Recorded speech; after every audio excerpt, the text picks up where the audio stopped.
Now to the latest on the Israel-Hamas war. Airstrikes on Gaza continue as Israel's prime minister rejects calls for a ceasefire. One strike today hit Gaza's largest refugee camp. The FBI director is warning Congress that Hamas, the attacks on Israel, could inspire similar threats in the U.S. The Senate today confirmed Treasury Secretary Jack Lew as ambassador to Israel. Senator Chuck Schumer called it an extremely important step in our support of Israel. More now on the situation in Israel and Gaza. CBS 2's Tina Kraus live in Tel Aviv. Tina, good evening. So update us on who Israel was targeting when the airstrike hit a refugee camp, please.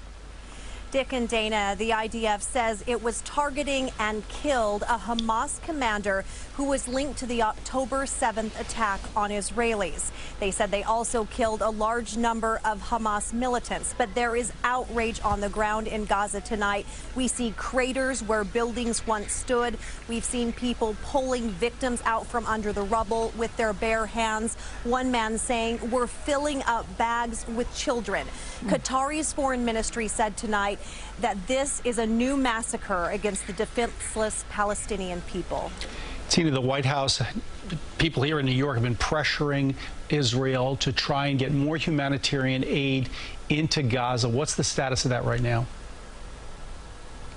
The White House said today that 66 trucks went into Gaza in the last 24 hours. That is the largest single-day delivery of food, water, and medicine in for Palestinian civilians. But the UN saying this is still just a trickle of what's needed.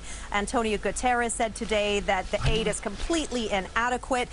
We do know some good news from our CBS producer, Marwan El Ghul, who lives in Gaza with his family. He said tonight that tomorrow Egyptians have agreed to open the Rafah crossing with Egypt to allow 81 people to cross tomorrow. These are going to be hand-picked people by the Egyptians who are severely injured Palestinians who need medical care. So we're seeing bits and bits each day, but again, it's going to take a lot more. That is important. We'll follow up on that. Tina Kraus live in Tel Aviv. Thank you.